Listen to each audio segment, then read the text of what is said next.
Hey guys, and welcome back to my channel.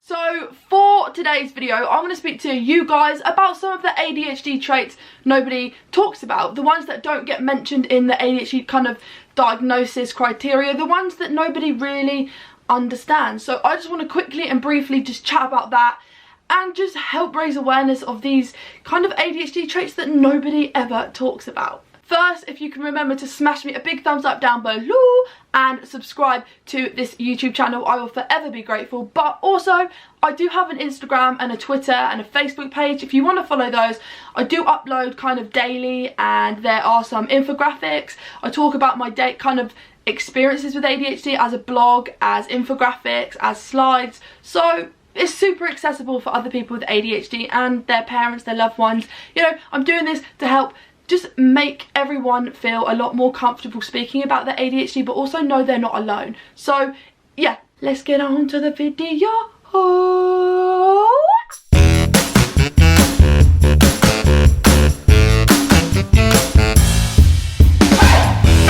So I think a lot of this stems from the stigma of ADHD. People just naturally assume that you have to be hyperactive to have ADHD, and you have to be kind of like a bouncing, hyperactive young boy. That's kind of like what people assume everyone with ADHD is gonna kind of look like, they're gonna act like. But the thing is, there is no real look for ADHD. There is no specific set of traits or behaviours. Everyone has their own individual set of traits and their own kind of ADHD. Like, nobody will ever have the same kind of challenges or the same set of traits, and it's really important that other people get to understand that. A lot of professionals like doctors and GPs, they still don't understand kind of like what ADHD is, and some of the hidden and not so obvious and not so spoken about traits. They're still very naive with the understanding of ADHD. So this is just going to be a brief and quick video because I want other people to just be able to pick up on the main things and not be like, oh my god, what are you going on about, you're jumbling on and on. So I just want to make this a real quick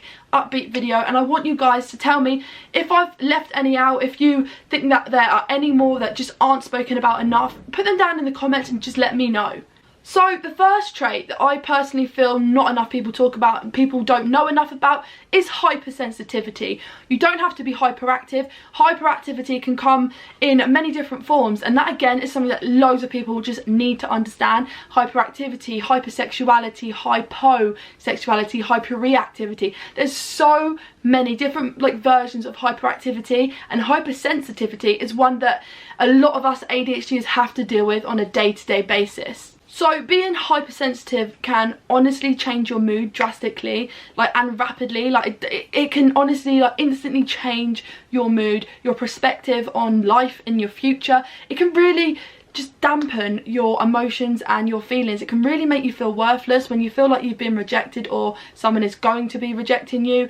It just, the whole kind of experience of emotions in general for us ADHDers are, it's a really kind of hard process to go through, and sometimes it's just so difficult that internally we're going crazy because we're just like, how do we feel, what can we do, how do we do this, how do we react, and it all just combines and bam, it's just an emotional kind of volcano. And sometimes people can see that as like kind of having a tantrum or oh, because it didn't go your way or stuff like that. You know, it can be misinterpreted all different ways. We are just super hypersensitive, and that doesn't mean we're overreacting or we're oversensitive. No, we just have a real hard time processing rejection or any type of uncomfortable emotion that makes us feel kind of anything. We just struggle. It doesn't even have to be rejection. It can be all type of different emotions. When they combine and leave us feeling like we can't process it, it's a difficult thing to control. So hypersensitivity again is something that is just super hard for us ADHDers to process. So it's not a secret that a lot of us ADHDers have time blindness. So a lot of us will be running late all the time or getting so absorbed or hyper focused into something that we completely miss 10 hours go by and we haven't eaten, we haven't drunk anything. Like, it's a real honest it's a struggle, and it's hard to juggle that with everyday life. So thanks to our kind of executive dysfunction that a lot of us ADHDers experience on a day-to-day basis, it leaves us running late, kind of just short for time all the time. Doesn't matter if we plan ahead, we usually still end up late or running very, very near to time limit, and things just end up like a rush all the time. A lot of us ADHDers struggle to focus on the future, and we only can really process focusing on the now and the specific moment in time. Like, it's really difficult to think of like 5 minutes. To us could be like, oh, we've got 5 minutes. It could be like, yeah, 5 hours really. That's how it feels to us, because it's like, oh, we can fit a lot in 5 minutes. But realistically, no, we can't. And we just, estimating time is just not one of our good things, and running on a schedule, again, it can be really difficult. So time blindness needs to be put on the ADHD diagnosis, like criteria. It needs to be, because it's such a huge trait. Like, yeah. So I think I've spoken about this one before, but it's addictive personalities. Us ADHDers can become super fixated on things, and it can lead to gambling kind of addictions, sex addictions, you know, betting addictions, drug, alcohol. You know, there's a whole variety of different addictions. This isn't limited to what you could become addicted to, but we just are we absorb. So if we're passionate about something, I mean, it makes us feel good, we can absorb it, and it's like, wow, we need more. And you know, more becomes even more and even more and even more, and we just become like super addictive to things, and it's hard to break that kind of cycle. So that is why, statistically, us ADHDers, we do depend on drugs and alcohol more than those without ADHD. Not because we're bad people, but because we are naturally a more addictive personality type of people. So it's really difficult to get that balance between lust and kind of addictiveness, and sometimes it's really hard because our ADHD, people think that, you know, we can't focus on anything, we're just like skitty, and we just can't, we're just so easily distracted.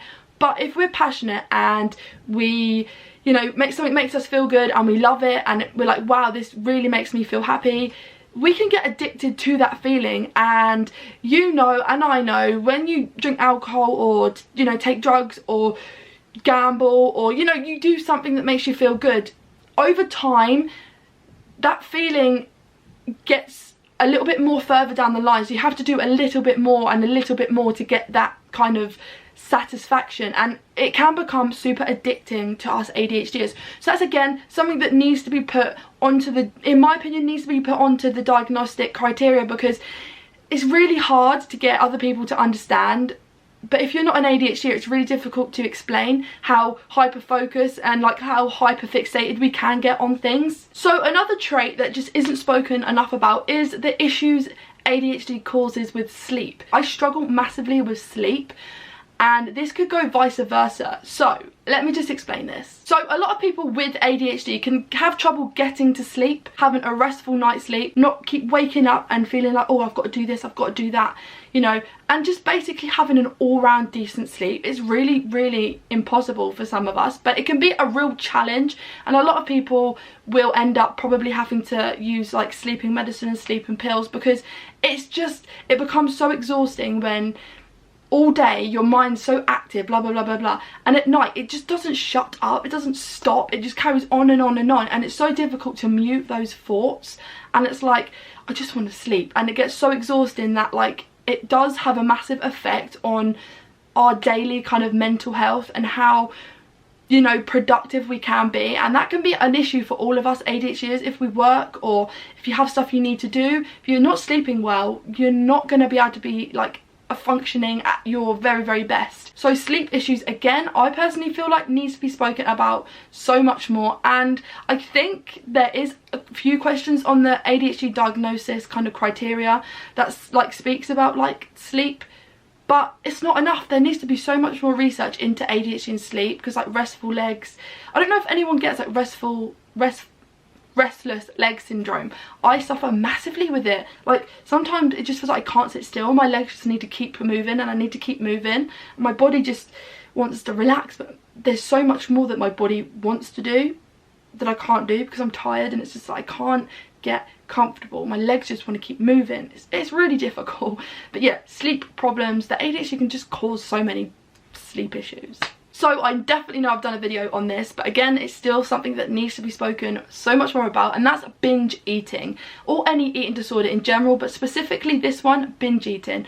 So because of our lack of impulse control, it can lead to us having like urges of binging. We can emotionally eat, and if you're taking ADHD medication that are stimulants like I am, Elvance, you can have such a decreased appetite that throughout the day, when it starts to wear off, you'll crave like something that's gonna give you a boost of like sugar, or something that's gonna be carbohydrate-y, and it's not the best food, and we end up binging them because we're not eating enough throughout the day. We're forgetting to drink.